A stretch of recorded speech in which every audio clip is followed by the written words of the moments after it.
Hey! This is JJ and Alex. I made a name for myself. I told you I won't be denied. As you wrap up your day, it's time to get your fix of the teams you live for and the sports you love. This is JJ and Alex on 97.5, the KSL Sports Zone.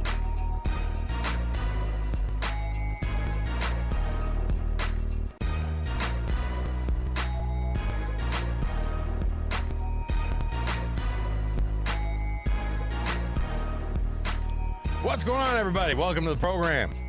JJ and Alex, 97.5, the KSL Sports Zone. JJ, it was good to see that, I know you went to Florida, but there was part of me that was like, oh boy, he went to Florida.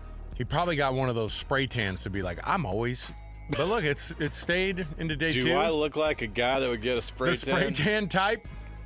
I don't think so. I thought maybe the trip to Florida was All fake. natural. Was fake, and then you're like, no, I was in Florida this week, and then you're like, I gotta look like I went to Florida. I can prove I didn't get the fake tan because my skin is peeling like a fruit. Oh boy, I'm molting. gotta get that SPF 75 for guys like you and I. It's all right. More fairer skin. I need a fresh layer. It's called Fresh layer Springs, of new skin. beginning. I'm molting.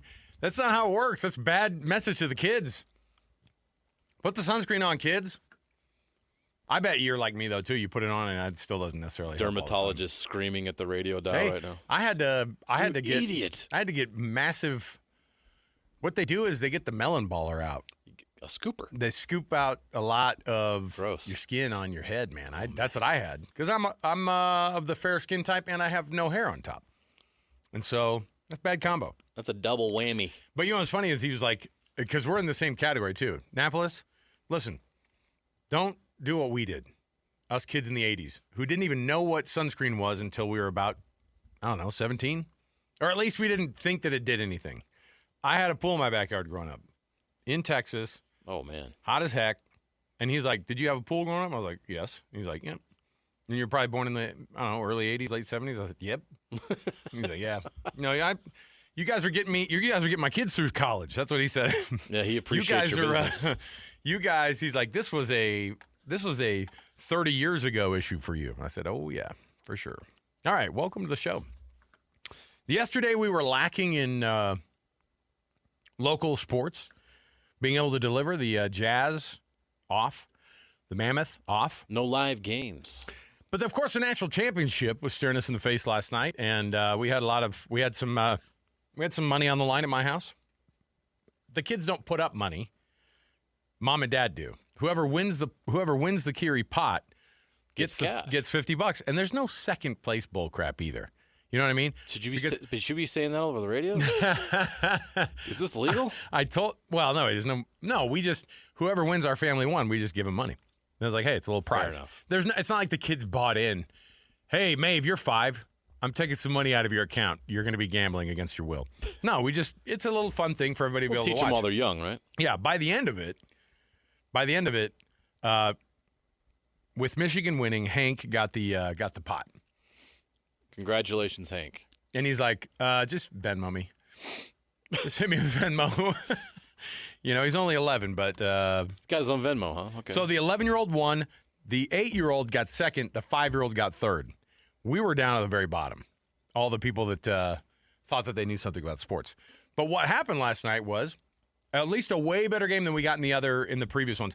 UConn, well, the second half, once it got to... Sure about that? Once it got to about, there's like a point where it got to an 11-point lead, I think. It was like it's like 48-37 for Michigan, and I went, okay, this might be it for them. And it was. They kind of maintained that spread the rest of the way. You saw a couple of moments, I think it was 68-64, maybe in the last 2 minutes, and then Michigan just kept their distance there, and they walked away, and they're national champions. And so there you go. 2023 national champions in football, 2026 champions in basketball. Not a bad few years for the Michigan Maize and Blue.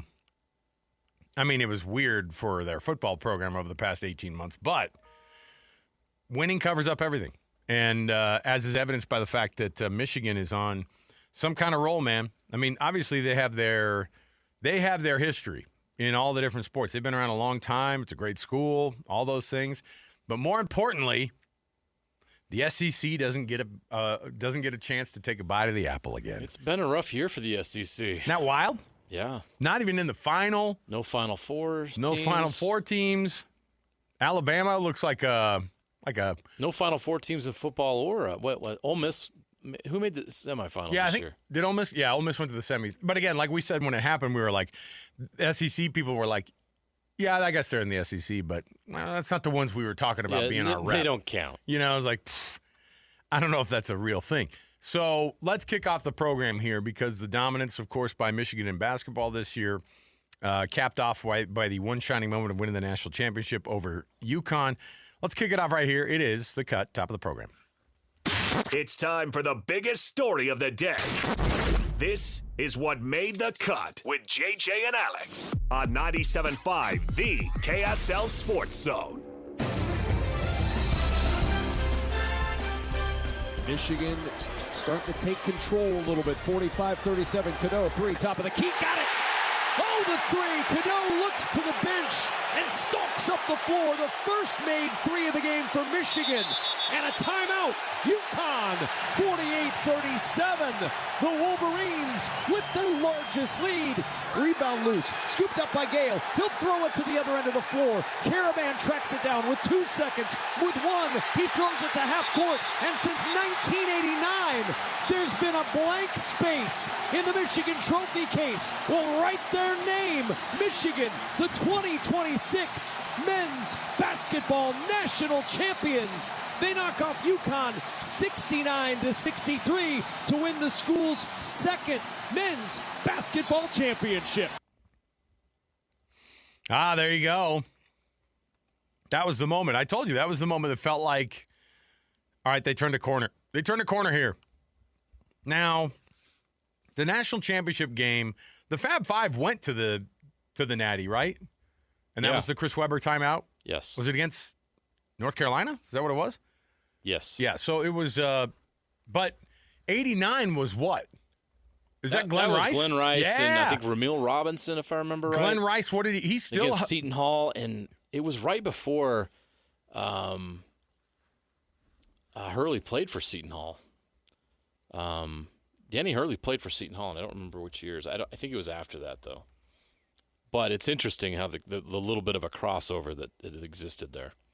Okay, so Glenn Rice, does he still own the NCAA record for, was it a single tournament or maybe all-time tournament? He averaged something crazy in that run per game. He holds the all-time NCAA tournament record for total points in a single tournament, scoring 184. So the average was during the 1989 run. So the average was like 38 or something. Divided by 6, yeah. Crazy. So yeah, and and that was one of the great. His performance in the NCAA tournament got him to the point averaged 30.7 points per game. And he was a good look. He was a good NBA player. Oh yeah, he's probably. I mean, I would consider him a Hall of Fame player. Is he he's not like a top 75 or top 100, but I think not quite. But he's in the next tier. He's right there. So that guy was fun to watch. And the thing, like the Fab Five, they didn't win a natty. Former jazz man Glenn Rice, by the way. No, that's right. For a day. You have that jersey too? I wish. Derrick Rose, Glenn Rice. 2 Russell Westbrooks. 2 Russell Westbrooks. Not that's one, right. But 2. Yeah. When he got the Mountain Blue one, I thought that was a good time. Yeah. I thought that was his better run in a jazz uniform. So here we go. You have a national champion. Michigan winning it made something pretty interesting that I saw come through it was some alert from one of the the news agencies, and they said with Michigan winning the national championship in basketball, it's the first time that the Big Ten as a conference won the national championship in basketball and in both men's and women's, right? Is that it? Is that what the full thing was? They did something else. What was the other thing? Big Ten? Yeah. Oh, no. It's the Big football. Ten. I was just thinking of Michigan myself. I was just thinking of Michigan only. Michigan is the only school in NCAA history with 2 national championships in football, basketball, and baseball. Oh, that's right. So they have, and the Big Ten has Indiana, of course, your national champions in football. Michigan, of course, in men's basketball, and then UCLA, of course, that old traditional Big Ten. Yeah. UCLA, the winners of the quite a the Big women's Ten national history championship. UCLA has. But what that means is something that I wish we could do, which is if you sweep something like that, if you sweep basketball and football in a year, then you get to decide how the NCAA, well, it's not even NCAA, you get to decide how the college football playoff goes for the next year. So the Big Ten, who obviously wants 16 or 24, they prefer the 24. The Big Ten goes, we get to choose. We get to choose. We're going 24 teams this year. Let's do it. And look, and the SEC can go, yeah, you guys won it or whatever. But listen, everybody, including Greg Sankey.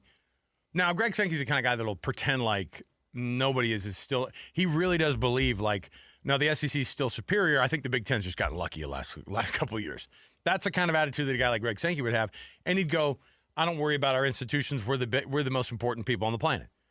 Now, Phillips, is it Jim Phillips? No, Petiti?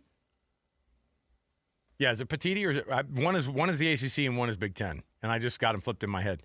Yeah, you're right. Oh yeah, okay. So Petiti's is the commissioner of the Big Ten. Correct. That guy needs to roll up and go, hey, I love all of the power that we love our friends to the south, the conference down south. Oh, come on, the conference down south. That conference down south.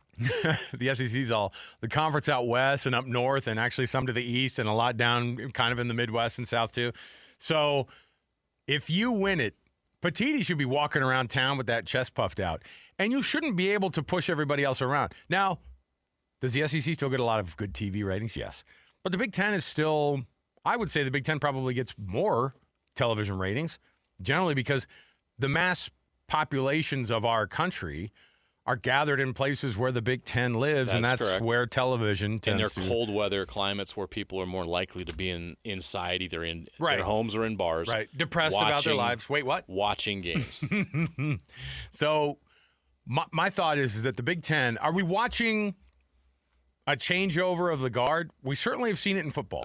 We're more than watching. It has already happened. The changeover in guard from football was pretty stark because it wasn't just about Indiana finding success. It was also about the big-time powers that used to be in the SEC not looking like they're anywhere near ready to take on that next challenge of getting not just to the college football playoff. Because here's what's crazy, too, is that same conference gets the nod and the thumbs up prior to anything really actually happening.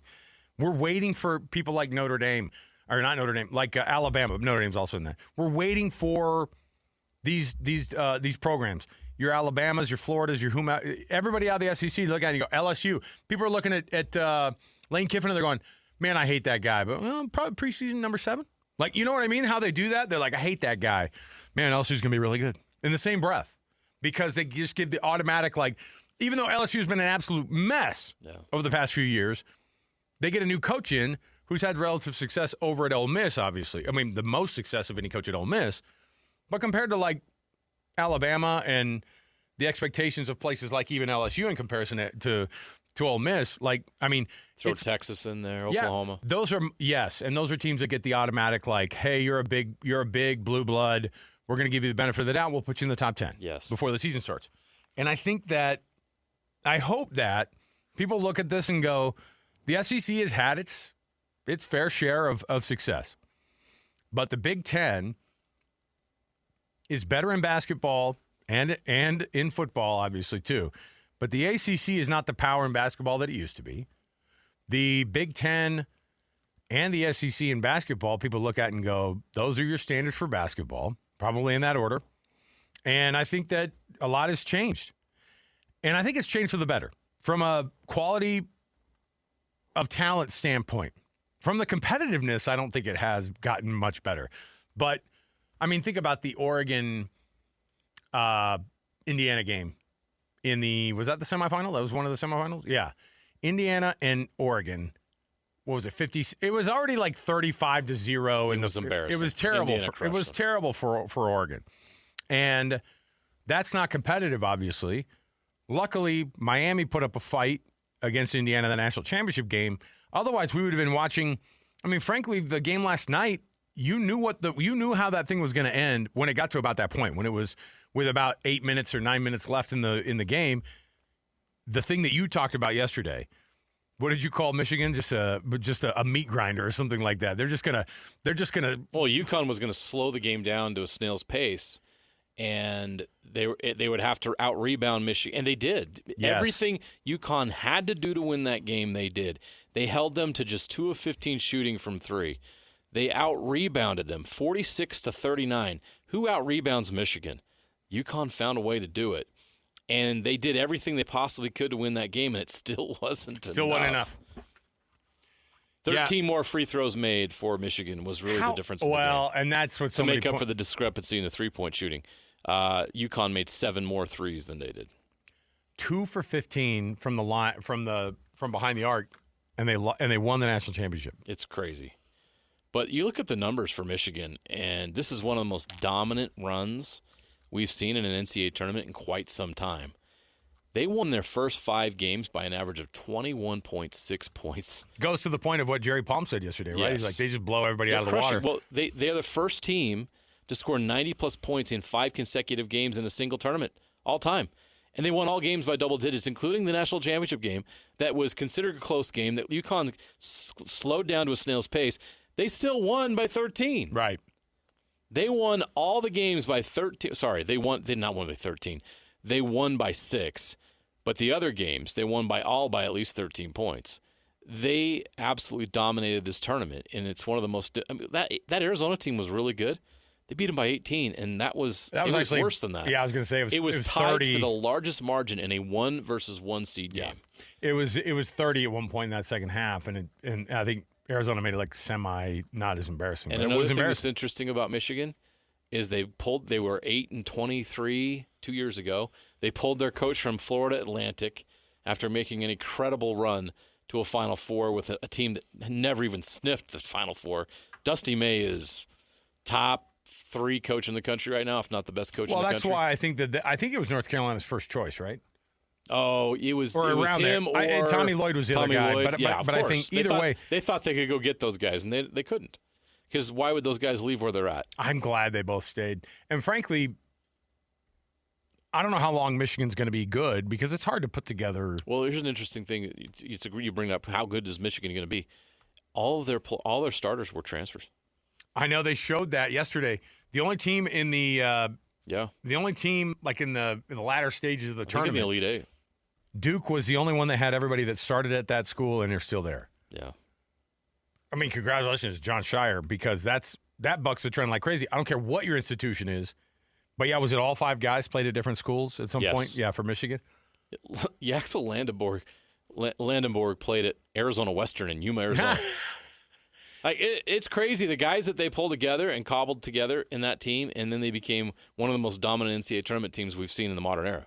So if you're Yaxel Landenborg, by the way, is a name that has come up a little bit when we talk about a guy who could go to the Utah Jazz.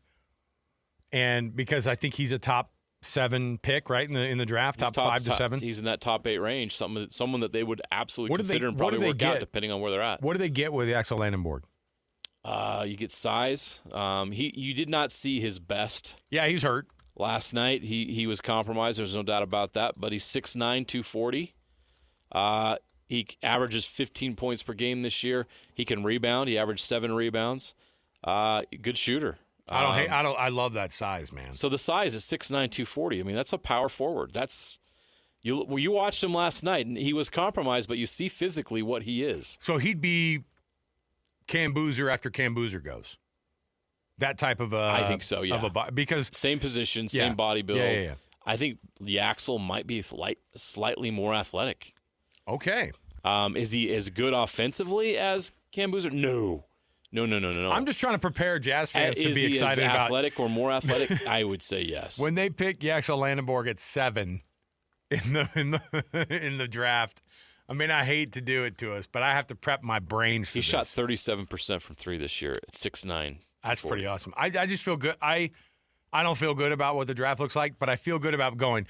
I like what that kid did for Michigan, took him to a national championship. If it's just an absolute disaster again in the lottery, This is a year where you can be like, well, okay, at least we got a shot at a really, really good player at 6, 7, or 8. You know what I mean? Yeah. Or 5 or No, wherever that's it what I ends don't up. want. I don't want the 6'2", 6'3" guard anymore. That's fair. I think that the Jazz have enough of those guys. 100%. And I don't get – it would not help my mind of what we're looking for as people who follow this Jazz team to say, I want that guy on this starting 5 that we've already had made up in our head. I just pulled up a random mock draft, all right? Guess who's at number 8? Yaxel Lendeborg. And that's obviously as far back down as the Jazz could possibly fall if they keep the pick. So there's a couple other guys that land just outside of that. Mikael Brown from Louisville, Braden Burries of Arizona, Chris Sinak from Houston, Nate Ament from Tennessee if he ends up going into the draft. But if you get higher than 8, yeah, you're in that range of 6'6", Keaton Wagler from Illinois, Kingston Fleming, 6'4", from Houston, Darius Acuff, 6'2", 190, point guard from Arkansas. These are great players. Really, really great freshman players. Every single player in the top 7 is a freshman. And 9 of the top 10 are freshmen in this draft. Lendeborg is the only senior that's even in the let me see, is there another senior that's even in the first round projected here? All the way down to Bennett Sturtz of Iowa at 20. Okay. So it's a very freshman heavy. It anticipated to be. We'll start seeing all these guys make their announcements that they're going to leave. But you're looking at A.J. DeBonsa, Darren Peterson, Cam Boozer, Caleb Wilson, Darius Acuff. I'm kind of with you. Like, what do the Jazz need ideally in this draft? You're going to try to take the best player available as always. But I think they need to add another wing, and I think everybody understands and knows that DeBonsa is the prize, and he's the guy that they would want and that would be the ideal fit. Now, of course, you could make Darren Peterson fit nicely into that lineup as well. And he's versatile. He could play point guard or shooting guard at 6'5", 6'6". Right. Okay. But you watched the game last night and you see Yaxel Lendeborg struggling, but it's because he was injured. If you've watched college basketball this season and you've seen how good this freshman class is, man, if you're anywhere in the top 8, you're coming away with a player that's going to be a difference maker for you for the next decade if you can keep him around. This draft is loaded. It's really, really good. And the Jazz are going to be a part of it before they exit the rebuild and begin a new chapter as a team that's going to be in the playoffs from here on out for a long, long time. We're going to take a break. Congratulations to the Big Ten for being better than the SEC. I think we all kind of, it's like the lesser of two evils. I don't know. Do you feel that way? I feel like I'm so tired of the SEC's arrogance that I'm kind of okay with it. But it won't take long before it's like, okay. It's not like the Big Ten Big Ten has all the money and all the power, and they're kicking everybody in the teeth, and then all of a sudden they become the conference everybody hates. They've already been like that, though, too. Teams like Michigan and Ohio State think that their stuff There's don't definitely stink been either. an elitist feel to it, but Places like Penn State, who haven't done really anything, but then they go, right, we're Penn State, and then you're like, well, yeah, but when was the last time we won a national championship? Was it 86? Yeah. 86? Yeah. I mean, hell, Iowa. Notre Dame has won more championships. What has Iowa since done then. except produce tight ends and punters and corn? All right. The band? Well, KORN. Okay. Just wondering. All right, we'll take a break. We'll come back. Hey, when we do return, we got a couple things going on. We are going to fire it up for another. We're firing it up for another Masters, Copper Rock Masters giveaway. We're going to qualify somebody with a golfer. We're also going to chat with Bob Casper, who is going to be in Augusta, of course, because it is a tradition unlike any other. Having Bob and having Bob on is like a tradition because, obviously when your dad's a former champion, that's pretty awesome. But he and Brian Taylor this week joining us, giving us some breakdowns, of course, of the best major on planet Earth on one of the best weekends, of course. So we're excited about it. We'll come back. Before we do, though, is it Tuesday today? Let's fire it up. We got a Jazz Ticket Tuesday. Let's do it. It's Jazz Ticket Tuesday, and your chance to win tickets is right now. Call this number now. Call this number now. Be caller number 12 at 801-575-ZONE. 801-575-ZONE. And you'll be on your way to Delta Center to see the Utah Jazz. He fires the three. He hits. Oh, don't do me like that. This is 97.5, the KSL Sports Zone. I've got tickets to giveaway. I got tickets to give away. Sorry. to the last Jazz home game of the season. Yes. JJ's like, they're not at home. I was like, huh? I was Sorry. like, what? They're not at home. You You're can't go on the air with that. They're talking about tonight's game. JJ, listen, I get a lot of stuff I'm wrong. sorry. That was the only one time that I knew what I was talking about. The one time. We're all crossed up. Jazz Ticket Tuesday, 801-575-ZONE. Caller number 12 gets a pair of tickets to the last Jazz home game of the season against the Grizzlies. That is going to be, of course, Friday? Yes. This is the last week of the season. It is. Thank heavens. Oh, my gosh. Last home game. Last chance for you to be able to win some Jazz tickets on a Jazz Ticket Tuesday, 801-575-ZONE. Bob Casper joins us next. We're going to qualify a listener to attach himself to a golfer, get that Copper Rock Masters giveaway. Stay with us, 97.5, the KSL Sports Zone.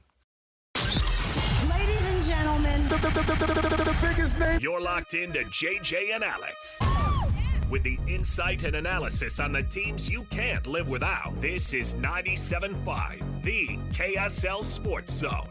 This 2026 Masters Update live from Augusta is brought to you by Copper Rock, where the pros play on 97.5, the KSL Sports Zone.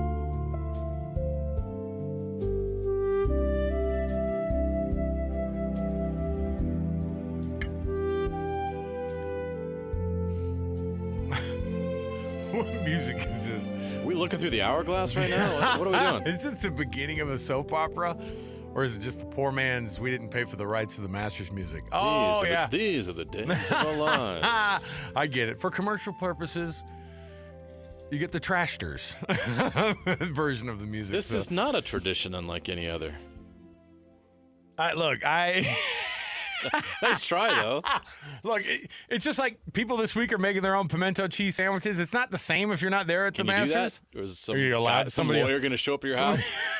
You can't make those. Oh, I watched the Masters. Cease and desist. I watched the Masters this week, and I had an egg salad sandwich. That doesn't put you at Augusta. Hopefully right? you didn't eat it in your car. All right. Somebody who has enjoyed Augusta many, many, many times. He, of course, host of Real Golf Radio. He and Brian Taylor, BT, do a phenomenal job. The best. Bob Casper joining us on the program. Bob, how many of these trips have you taken to old Augusta? Oh, my. I'm making you do all math. Math on the air is not fun, but I just figured people already know the history that you have. But I to imagine how many times, I just want to go once. Probably 35. Wow. So cool. Brian's been here 25, and this is our, 18th in the media center with That's the show. awesome. That's great. Yeah. Well, But you guys almost had me falling asleep with that music. I know, right? If it doesn't have the real piano hook to it, it doesn't hit right. It doesn't hit the same way. But no Jim Nance but either. Sorry about that. We're not paying the $1 million for those rights, We though, can't Bob. afford You it here. understand? It's a low budget show. No. Oh my goodness.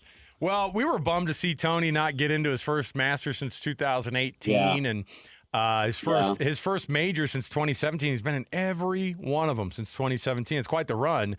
Before we get into the people who are playing in this thing, when Tony didn't make it, is that an indicative thing of kind of where his game is going, or just kind of the way that last year went and some of the qualifiers they just don't always land the same way? Well, he struggled last year, was very up and down, and finished out of the top 50 on the tour.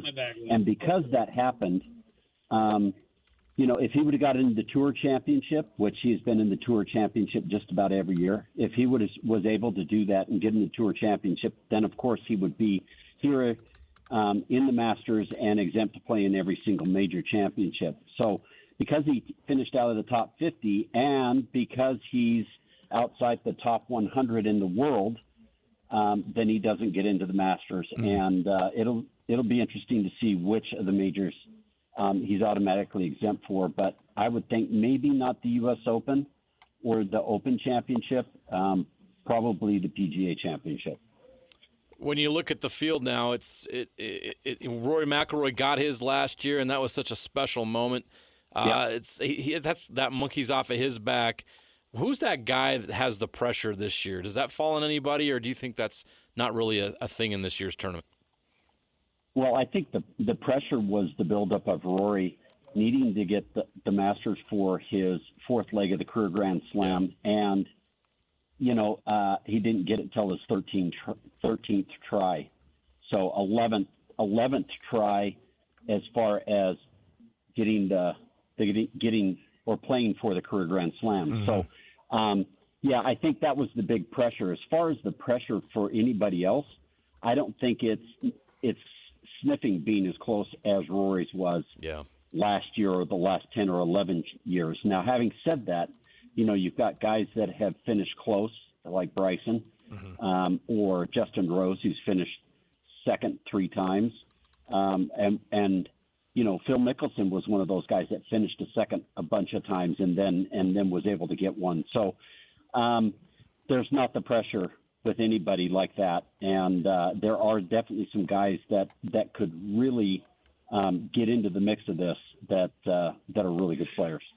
We were talking about the odds-on favorites that Vegas will give you, and it's one thing to say, hey, these guys are playing really well. It's a combo of this person's playing well. They're also kind of getting hot now. They've strung together a lot of great tournaments. Who are the people that you look at? Because I was thinking about a guy like Cam Young, for example, who is playing phenomenal golf right now, and that's a name that I think could make that type of a move. But the Masters does funny things to people, and maybe that's not a tournament that he does particularly well at. I don't know. Who are the people that you look at and you go, they tend to play well here, and they're lining up their golf game really well, because all those things have to come together on a special weekend like this?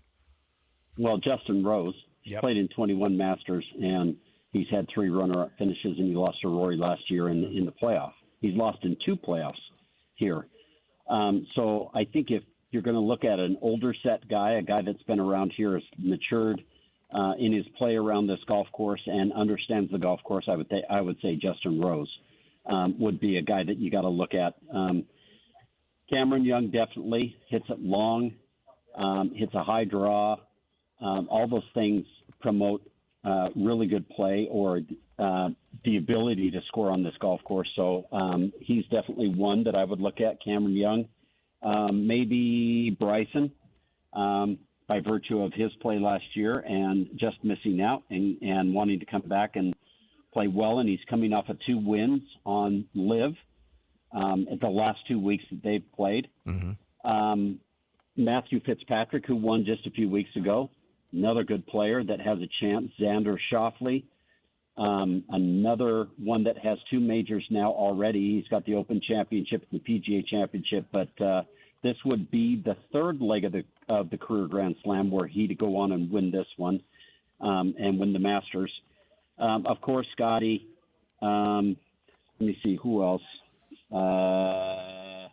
Did you say Alberg yet? Because that's a guy that I keep thinking is going to do well. Yeah. That's Brian Taylor's pick on Real Golf Radio. He's thinking Ludwig Oberg, and he's played twice here and he's finished 2nd and 7th. Yeah. So he's got a runner up and a top 10. So there, you got to look at him because this is another golf course that he can play extremely well. High draw to straight ball hitter, a really, really good player, and looks like things don't faze him at all. Let me see. If you have to pick a rookie, a guy that could win in his first try, you got to look at Chris Gotterup, who's already won twice here on the PGA Tour this year. So he's a great player. I think those are some of the ones that I look at. There's about 5 or 6 or 7 that I just told you there. You mentioned Chris Gotterup, and I'm looking at I don't know if you have any data on this, if you've looked in the past, but how important is it how often do you see the Masters winner and you look at what they did previous to the Masters that year? Did they win some events earlier? How important is it to come into the Masters hot? Does that even matter? It does. Yeah, it does. Scotty, the interesting thing about Scotty is Scotty Scheffler, the last time he played was the Players' Championship, and then he was supposed to play at Houston a few weeks ago, and his wife was going to have their baby, and so he stayed home, and he's been at home practicing for the last 3 weeks, and he hasn't played since, like I said, the Players' Championship, but in listening to him in his press conferences today, he's feels, and his big thing is he prepares. He doesn't focus on winning, but he prepares when he plays to go and compete at the best that he can do. And I think he will compete again this week and be right there in the top 10 or top 5. Are there guys who play really, really well, and then this course just doesn't? Is there a certain style of play? Is what I want to ask about this particular course, because you could be really, really good, maybe over here or over there, but when you come into the Masters, whose type of game is the best for this course? Well, you got to be able to hit the ball high, which a guy like Scotty or Rory or Cameron Young or Oberg or there's a lot of guys on tour that hit the ball high and work it both directions, right to left, left to right. Okay, and not work it hard right to left or hard right left to right, but just have it falling that direction, one way or the other. Off the tee balls on this golf course, a lot of them really play into a person's ability to hit it right to left off the tee, draw the ball. And length is always a huge factor here. So a guy that can hit it long and then draw it a little bit, hit fade shots going into greens, and a guy who's a pretty dang good putter will be a guy that can win here. Is the weather supposed to hold up this weekend, Bob? Yes. Oh, good. Yes. Yeah, it's nice and sunny today. It's going to be like 80s on the weekend, nice. On Saturday and Sunday. And it's going to be in the maybe high 60s, low 70s, low to mid 70s throughout the majority of the week. Just making sure. I can't have my Sunday Masters weekend ruined by something that goes into a Monday. I always hate that. So I'm glad to hear it's not going to. Awesome. It's not going to. Bob Casper, he and Brian Taylor, of course, Real Golf Radio is where we can hear their insights, of course, every weekend right here on the KSL Sports Zone. Bob, we're going to chat with you more during the week, but, man, thanks for dipping in with us, and enjoy the egg salad sandwiches. Oh, that's one of my favorite, and I put a little Tabasco on it, and it's really good. Oh, there you go. There you go. Bob, thanks, man. We'll talk to you later. All right. Take care, guys. I didn't want to say it while Bob was on the air, but JJ doesn't like the egg salad sandwiches. Just don't eat them in the car. Just don't eat them in close quarters. Don't do that. It's like, I'm gonna eat these. I'm going to eat this sandwich here, and then let's all go to bed inside this submarine. Oh, my gosh. Dr. Evil over here. No, thanks. Real Golf Radio brought to you by Mountain America Credit Union, of course, on the weekends, Mountain Land Supply, Black Desert Resorts, and Hoops Vision. Also, you went to golf. All partners with the folks on Real Golf Radio. Bob and BT do such an awesome job. We will come back. We've got more to go. Oh, should we qualify a golfer right here? Let's qualify a golfer. Since we're talking about the Masters, the Copper Rock Masters giveaway goes like this. You're calling number 12 right now, 801-575-ZONE. That's 801-575-ZONE, 801-575-9663. You get yourself assigned a player or the field, and then whoever wins this one, if it's your golfer that you get assigned, you get 18 holes for 2 at Copper Rock Golf Course down in Hurricane, and then a $100 gas gift card as well. Copper Rock, where the pros play. All right, we'll take a break. We'll come back. More to go right around the corner. 97.5, the KSL Sports Zone. Listen, everybody! Real-life hypotheticals to get your brain churning. As JJ and Alex ask, would you rather?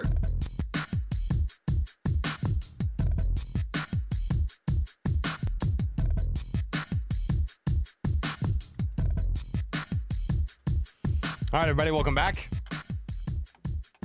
JJ and Alex, 97.5, the KSL Sports Zone. Thanks for being with us on the show. It is a beautiful day outside today, by the way. I usually am not that guy to go, it's nice out. But hey, we got 5 minutes here. Let's talk about the weather. How about it, JJ? I went outside. I just noticed it was beautiful out there. Normally, I put on a little bit of a light jacket. I didn't need it. Unseasonably warm this spring. That's right. Boy, you said it.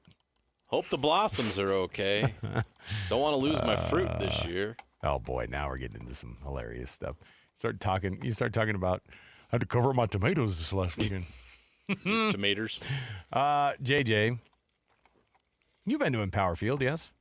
Empower Field, remind me, because the name's changed. Oh, I thought it was that. That's pretty embarrassing. I thought it was your Broncos, isn't it? Empower Field at Mile High. Yes. Oh, sorry. Yes, now I didn't I'm go the with full you. name. Sorry. I have not. You've never been? I've never been to a Broncos game. I am shook. I know. Bro, you grew up? I know. Bro, we got to get you out there. I have family members that have been. My 18-year-old's been. I've never been. We should do like this. Do you want to know why I've never been? Huh? Why? Do you want to know why I've never been? Carissimo. I work Sundays Oh, that's right. for the last 20-plus years. You I can't have take not one? had it. You can't take one? Well, during What football day? season, it's even harder. What day in football season am I taking off? If they play in a Thursday night game this year, come on. Hopefully I'm Hey, free. Hey, how Hopefully about I'm this? free. How about this? No, I can't. We got Thursday night football this year. Oh, yeah, that's right. My dad. Maybe. Sorry, hopefully. this year can't do it. We'll see. 2026, 2027 out. But my dad, when I was a kid, we did a Saturday playoff game for the Cowboys. Oh, that's cool. You know the divisional rounds they play. Yeah, Not all of of them, course. but some of them are. Yeah. And it just so happened that it happened to be. And by the way, like we weren't rolling in cash when I was a kid. It was semi-accessible for a middle-class family in the Dallas-Fort Worth area to go to a playoff game at Cowboy Stadium, and it didn't. And it wasn't. It was pretty far away. We were pretty far away, but we were in the building, you know. And anyway, I just thought I was thinking about this because in Power Field, that means you have no idea some of the concessions that they have there. Okay. Unfortunately, no. So the number one I'd seller. have to phone a friend. Oh yeah, the number one seller. They have a couple things. The Mile High Madness pastrami sandwich. It's 2 pounds of. You had me at pastrami. It's 2 pounds. 2 pounds. I'm in. Of corned beef, pastrami, Swiss cheese. Gosh, I can't. Sure, say you the couldn't rest. do another pound. Sauerkraut. Don't hold back. Are you a kraut guy? I don't mind kraut on do. pastrami. That's what I'm saying. Kraut on a Polish. I'm in. Yes. Now they do have a Juicy Lucy burger there as well. Oh, They have Wagyu beef Love Wagyu beef meatballs, Wagyu beef balls. But their number one seller, they do also have a Jackalope Mac snack, which is it's a dog with mac and cheese on it. Nice. I don't hate that at all. The number one seller at Empower Field at Mile High is the Assassin Burger. And it was inspired by the assassin, Steve Atwater, the legendary safety. It's at the Atwater Grill there at the stadium. If you're a former player, you can fire yourself up there. You ready for this? A 3/4 pound burger stacked with the smashed patties, okay? Pepper jack cheese, pickled jalapenos, habanero bacon jam. Oh, jalapeno bacon jam. Okay? So nosebleed That seats. sounds amazing. Nosebleed seats at Empower Field during a playoff game, eating an assassin burger, or sitting on one hole for one day at the Masters, having a classic Masters barbecue pork sandwich and a Georgia peach ice cream cookie sandwich. Broncos. Really? I know golf people are like, shut up. Yeah, I'm a Broncos fan.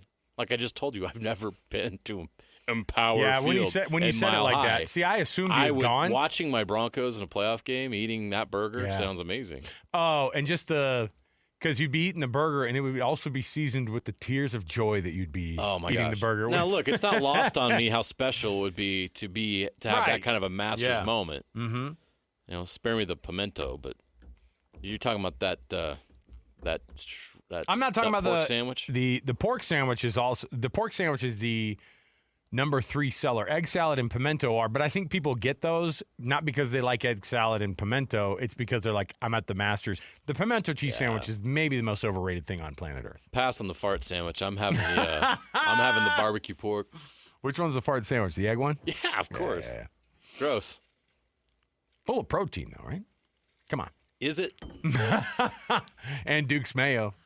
Oh, yeah.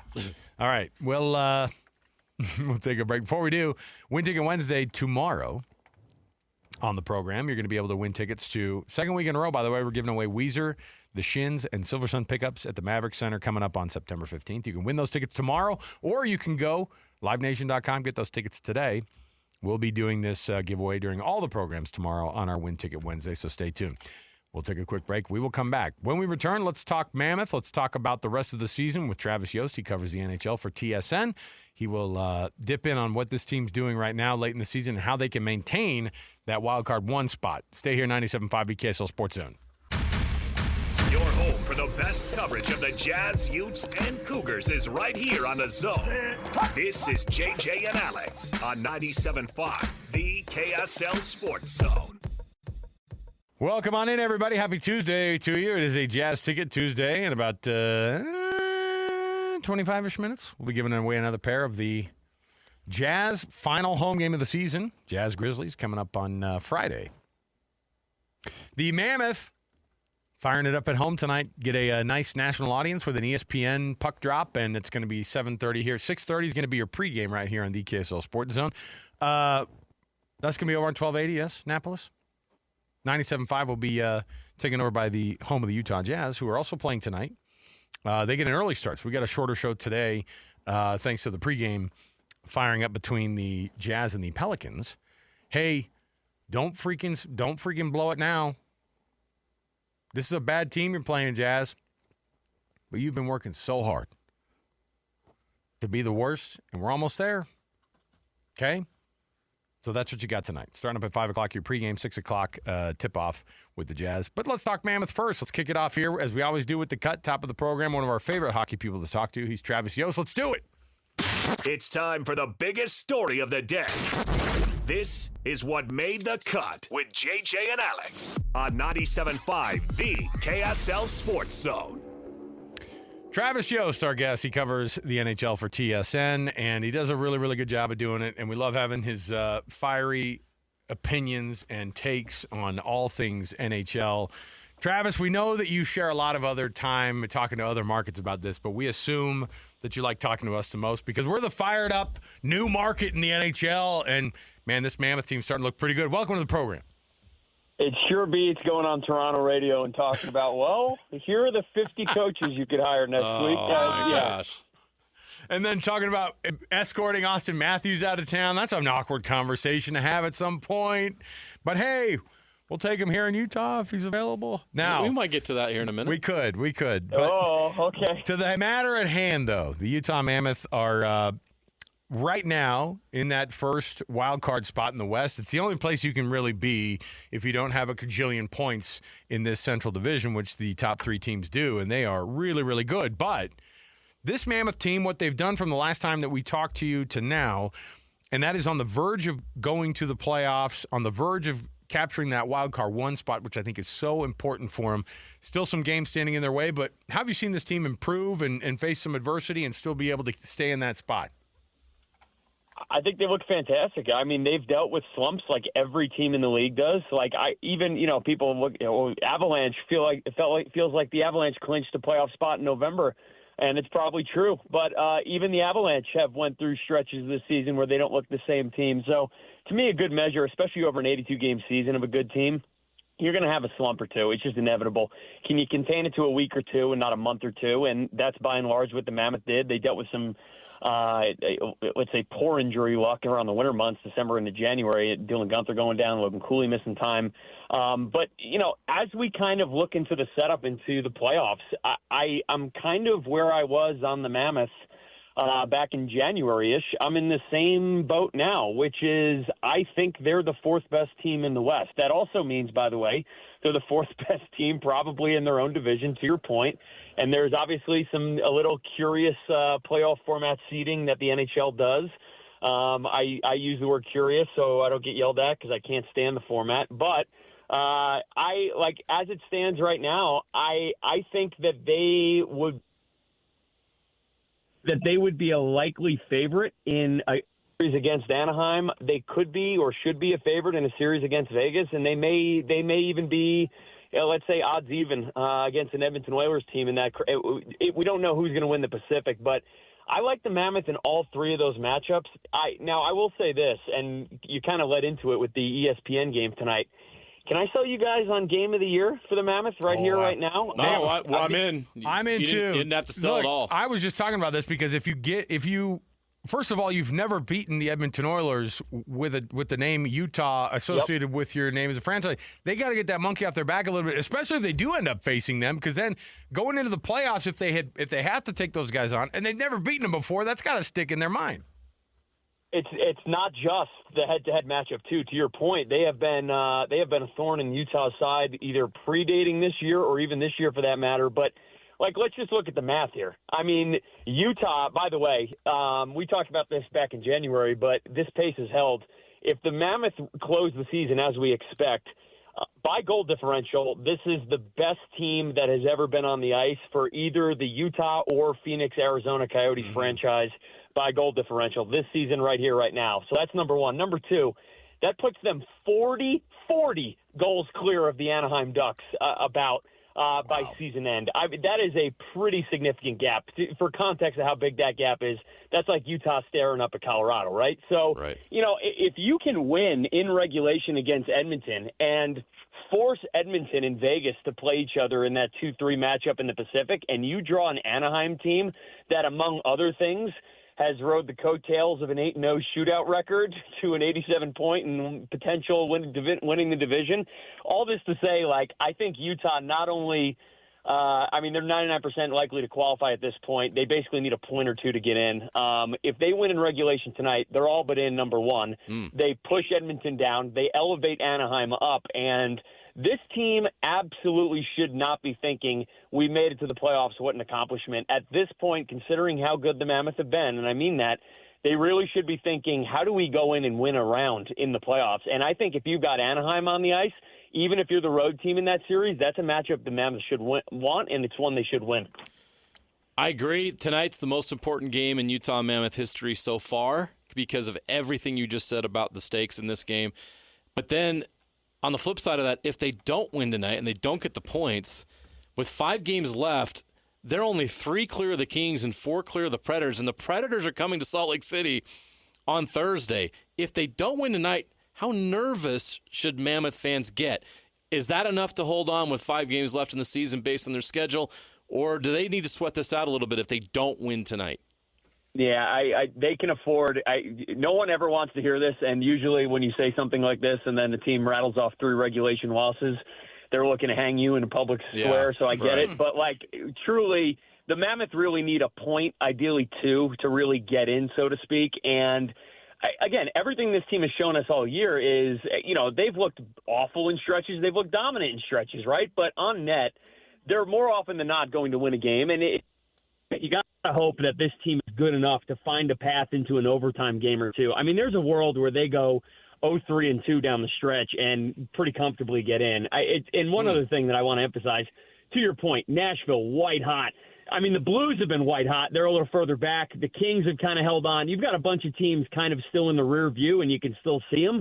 But these aren't good teams. I mean, these teams also have to win 4 of the next 5 of the next 6 to even make this a bit of a sweat. Is it mathematically possible? Yes. But like I said, Utah's 99% likely to make the playoffs right now with 5 games remaining. A 1% chance is always a 1% chance, but it is just literally a 1% chance. So ideally they take care of business tonight, and they even, the other benefit too is if you rack these points early, you can cordon off that final week of the season, maybe give a few of your really critical guys some rest going into the playoffs. And that's pretty rare in NHL circles that you're ever in a position to be in that boat. And usually it's a team with a dominant division lead like Colorado. But, Utah, if let's say they win their next 2 games, they'll be all but guaranteed the first wild card spot. That's an opportunity to get Vishmelka some rest. Keller, Cooley, Gunther, doesn't matter. I would expect them to do that. But again, it starts with tonight.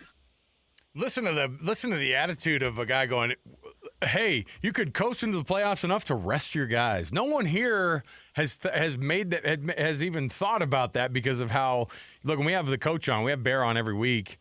I'm going to ask him this week, hey, when you guys clinch, coach, you're going to rest your guys? What's the plan for rest in 2 weeks, coach? The head coach would never relinquish something like that. But the way that they're playing and the way that this season has kind of gone here, people here are nervous because the home record for the Mammoth actually has not been very good, especially compared to the road. They've been hot on the road and been very mid at home. How weird is that, in an NHL sense? Because it seems like home barns always give you the advantage, and teams are just kind of just barely making it seems like, if they're a playoff team, even when they're at other people's barns. But Utah's been the opposite. Yeah, it's a little weird. They have not been a great home team. I think that's a fair point. And quite frankly, for as good as they've been on the road, it's offset by their home weakness. But, one thing that cracks me up is like, okay, they've got 19 wins. I think they've got 19 wins at home. Yeah. Well, Vegas has 18. And for the last 9 years, people have talked about the Golden Knights organization and them at home ice like the Montreal Canadiens, and for good reason. So, like, should Utah be better at home? I think unequivocally the answer is yes, but you got to look around the league and certainly around the conference. And, Minnesota's 2 wins better at home. Vegas is 1 win worse. The Kings have 13 wins the entire season at home, and they're in the second wild card spot right now. So, yeah, to your point, I think it's a fair question because it's like this team is good, probably very good. We should expect more from them at home. But then when you start comparing on a relative basis, it's like, yeah, they're actually in a pretty decent spot. So eye of the beholder, I guess, on that one. You look at defensively. I think you look at the Mammoth, and they've certainly been elite all year. And now the offense seems to be catching up. I know you pay attention to a lot of the analytics and the numbers. How good is this team playing right now offensively? Fantastic. I mean, they've been a top 5 scoring offense for most of the league. And one of the reasons, by the way, I want to pull on a common thread here because I think people think like the most explosive offenses in the league are, Edmonton, because they got McDavid and Draisaitl at the top of the lineup, or Colorado, right? Same thing with McKinnon. Most of the great offenses this year have a dynamic top line, but they also have the requisite depth. And, in a hard cap league, that's almost an impossible thing to find. You really have to draft and develop well. We certainly know the Coyotes set them up on the draft and develop part of this stage. But look at Utah, look at Buffalo, look at Montreal, look at Carolina. What's the unifying theme across all 4 of these dominant teams that are effectively all 4 in the playoffs at this point? The common theme is, you can name their top line, and their top line's probably dynamic. In Montreal's case, exquisitely so with the Caulfield-Suzuki line. In Utah's case, with Clayton Keller's line.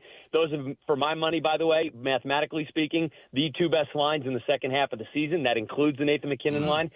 That's how good that Clayton Keller line's been in Utah. But the really backstopping component of what makes a good team very good and what allows these teams to win in the playoffs is you have to be able to carry the depth. You have to be able to roll at least 2, if not 3, quality defensive pairing.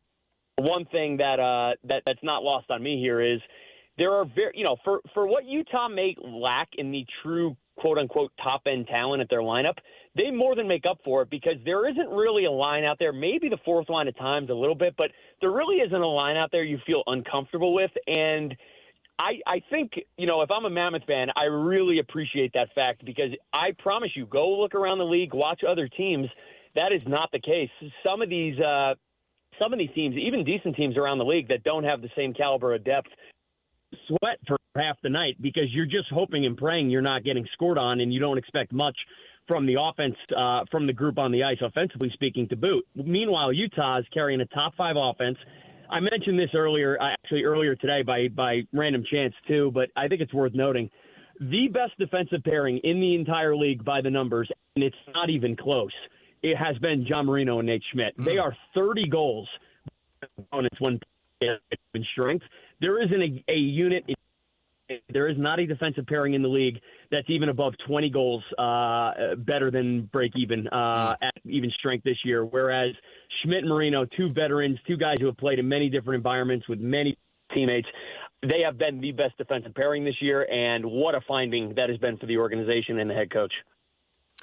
Travis Yost, he covers the NHL for TSN. As these playoffs start to kind of solidify and we start to get a little bit, obviously over the next week, we're going to get a really good focus on what these matchups really are going to be. When you look, though, at the standings, it's easy to go, wow, the Avs are the best. Wow, Dallas is pretty good. Wow, the Wild are really good in the Central. Those are all really, really good teams. Across the entire league right now, who's playing the best hockey that you would be more fearful of than maybe the odds-on favorites types that people have in their head? It's a great question. I'll give you a few of them because I think let's set Utah aside for a little bit here, although I think they've been one of the better teams in the back half. I don't think they're at the top of the list. I think the Buffalo Sabres in the East have been an absolute freight train for the second half of the year. They're in this triumvirate race right now with the Tampa Bay Lightning and Montreal Canadiens, which, by the way, is the fun part of the playoff positioning because some of the wild card race out in the East, it's like, all right, who do we need to beg to get to the second spot because it's been a painful watch.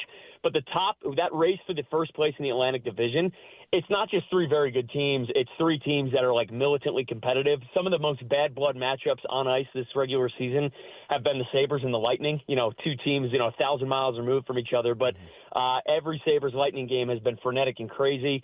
The Sabres play very similar to the way the Mammoth do, where very few weaknesses in the lineup. They play such an up-tempo game. And they have found goaltending this year for the first time. They're going to end a 14-year playoff drought in Buffalo, and it's not because they suddenly found scoring. They've had scoring for a few years. They actually found league average goaltending behind a great offense. And when you combine average goaltending with a great offense, he was in the middle of a fantastic rant too. So we'll try to get him back for one more question. I got a good one for him. He must have just called right back. Let's see if we can get him back here because we're mid-sentence here. All right, Travis, continue. We were just sorry. I cut you off. Yeah, you're talking about the Atlantic battle, which is great. The Atlantic battle is great, but one other team I would pivot to quickly, and my apologies. Everyone talks with Colorado with extreme reverence, as they should. I think Carolina should be talked about with the same reverence. I know they haven't won a Stanley Cup, but this has been the singularly most reliably dominant regular season team over the last decade. They completely take the air out of games. They're as good defensively as any team in the league. They don't have a bunch of guys who sit in the defensive zone. They're so good defensively because they always have the puck. And most importantly, people knock them for not winning a title yet. And that, to some degree, that's fair. But this is a team that has won many playoff series over the past 10 years. Maybe this is Carolina's year out east, and that is a team, if not Colorado, I've got my eyes firmly. You joked earlier in the show about the dysfunction in Toronto and one of the premier franchises in the league struggling, and now they've fired their GM as well. You watch that situation, and there's this rumors floating around that Dawson Matthews may want to find another place to play. If he does ask for a trade, where do you think the best spot for him to land is? Oh, that's a great question. It's likely out west, number one, and that's both for him and for the Maple Leafs jointly. I don't think you'll see a scenario where he ended east for either scenario. Right. I could see, it's interesting. My brain viscerally goes to the Los Angeles Kings, who hold the second wild card spot, and I want to emphasize, they decided to make a splash with Artemi Panarin before the trade deadline, who, even though they signed him on a pretty tight deal in terms of term, he is going to consume a fairly sizable amount of cap space. You do wonder about Anze Kopitar, who's obviously in the twilight of his career. Matthews would be forget a plug-and-play replacement, could be an upgrade. One thing I would say about Matthews, though, and I say this as someone who, I like to take a shot at the Maple Leafs organization from time to time, get their fans all juiced up. It gets me up in the morning. However, I have to say this. I've been a long, long time Austin Matthews bull. Every time a guy explodes into the NHL circle with some crazy hot shooting percentage, everyone in the analytics community wants to bet against it. Mathematically speaking, it usually is the right bet. Matthews, though, very early in his career, kind of established himself as more of like a Steven Stamkos, Ilya Kovalchuk. I'm just an elite shooter. I can score from any area of the ice, and there's no reason that skill, when I do have that skill, it would abate, in my mid to late 20s. The injury stuff, though, is starting to pile up a little bit with Matthews, and for the first time in his career, I did not think he looked nearly as dynamic. This is before his knee injury that obviously took him out for the rest of the year. He did not look nearly as dynamic as the player we have seen in Toronto for the years prior. And I think it's fair to say, he was good at the Olympics, but he was kind of lost in the ordering of the broader Team USA, who were the most dominant players. Matthews had a game or two, but it was usually we were affixed to either the Kachucks had a game. Jack Eichel was masterful in the round robin. Jack Hughes was obviously fantastic, and it's okay, you're comparing him to other greats, but I think the likely scenario is if Toronto did end up moving him, he would move west. The Kings, and by the way, since we take them off, I don't want to take the Kings off completely. That's a logical landing spot. at San Jose is another very intriguing idea because that team has been retooling for the past couple years. Macklin Celebrini is as dynamic as any player this side of Connor McDavid you're going to find in the league. And the thought of having Celebrini and Matthews as a 1-2 punch, that's about as terrifying as McDavid Draisaitl. So, and the Sharks, by the way, have the cap space and the assets to pull it off. So hopefully, for Mammoth fans' sake, if Matthews is moved, it's Pacific Division oriented. Travis Yost, TSN is where you can find that byline. He covers the NHL, and he's all over the place. He knows all of it. He knows all these teams. He knows what's going on. Taking the temperature of this league this is the guy to go to. Travis, I don't want to jinx it, but we'll talk to you during the playoffs. Yeah, but I'll tell you what. Let's make it a date right before Game 1. I'll come on. They'll be in Orange County. We'll be prepping Game 1. Have me on. All right. Game 83. We're there. Yeah, that's what Game Coach 83, says. boys. Love it. Thanks, Travis. Appreciate it. Take man. care. There you go. Was that bad form? Try to jinx it. Mammoth fans are screaming at their radio. Why did right you now. do that? You idiot. Well, that's the thing is we're gonna have him on talking about other people in the playoffs if it's not the Mammoth. Hey, It's gonna be sad though. so the Mammoth were going to be playing the Ducks, but it looks like it's the Preds. We start going through.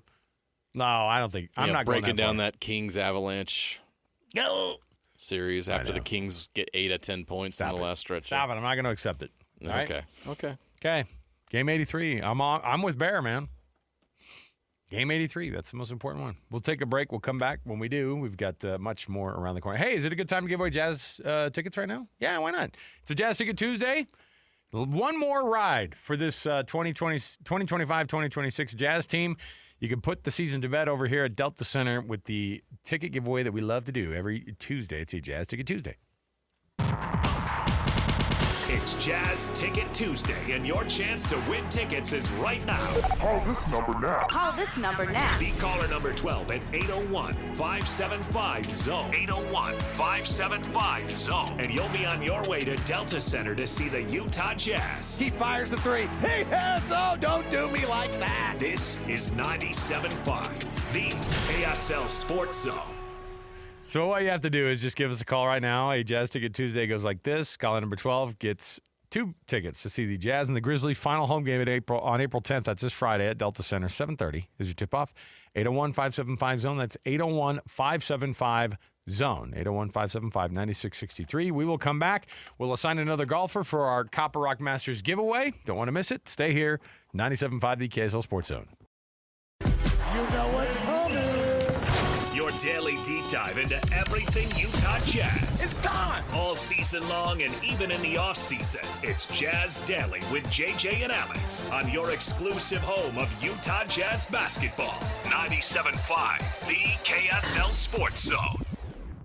All right, everybody, welcome back. You know what that music means, of course. It's that time for our Jazz Daily. You got the Utah Jazz firing up tonight down in New Orleans, taking on the Pelicans. Quick Pels update. Did somebody ask for one? I know. We do the Jazz at your Jazz at 30 update. Your Pels at 37 update here on the. What injury does Zion Williamson have today? I mean, look. Gastric distress? Stop it. That was a food joke. All right, I don't appreciate Too much Taco Bell. but it tracks.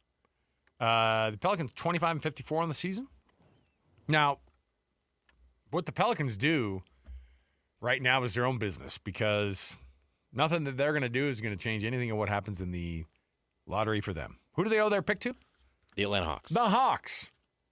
Now, what is the percentage chance of the Pelicans getting – what's the highest pick that they're available to? What's the thing that what are they going to be this year's Mavericks? Suddenly just swoop in?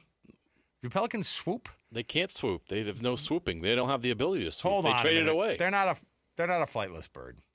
No, I'm saying the actual Pelicans. I'm saying if the Pelicans, I know they're trading away. I'm saying whatever they get, the lottery that ends up happening there, would the Pelicans pick would that be able to be turned into a number 1 pick? Oh, sure. What's the number? Right now they're with 7th or 6th. So I'm just played the lottery, and boom, you asked me where could they finish. They moved up 5. They're at 6 currently. They moved up 5 spots to win the lottery. No, they didn't. For the Atlanta Hawks. Gosh, dang it. And that would mean the Hawks would get a number 1 overall pick. This is what we are for the dealing second with. time in 4 years. As people 3 who years. cover this Jazz team, this is what we deal with every year. I feel like. Right. Napolis just This is got how depressed. stupid the lottery is. Alex Napolis just got a desperate look on his face like, are you kidding me? Even the fake? Can you imagine the Atlanta Hawks getting A.J. DeBonsa? No. It's not as bad as Dallas getting Cooper Flagg, but I just played the sim lottery, and Dallas moved up 6 spots to second. I would say that people want A.J. DeBonsa more this year for the Jazz than they did Cooper Flagg last year for the Jazz. Oh, there's no question about that. So And it would be more depressing. I think we feel entitled. Yes. We've dealt with heartbreak year in and year out in this rebuilding process of not winning the lottery. Never in franchise history has the Jazz won the lottery. Even when they had the number 1 pick back in 1979, they sold it for Gail Goodrich, basically. It turned out to be Magic Johnson. Like, the Jazz have never had any luck when it comes to getting that number 1 pick, winning a lottery, and hitting it big and getting that superstar in the draft. They've had to get lucky. Karl Malone, 13th overall. John Stockton, 17th. The list goes on and on. I mean, Donovan Mitchell was, what, a 14 or a 13? 13, yes. I mean, every marquee player, Rudy Gobert was 27th. Every marquee player in franchise history, outside of a Darrell Griffith, who was number 2 overall, Right. Yep. has been a steal in the draft. The Jazz have always had to find a diamond in the rough, a steal in the draft. Paul Millsap taken during, I think he was taken during a Taco Bell commercial. We never talk about that, but I don't have any video of Paul Millsap going up to a podium and shaking the commissioner's hand. So they've had some second-round hits as well.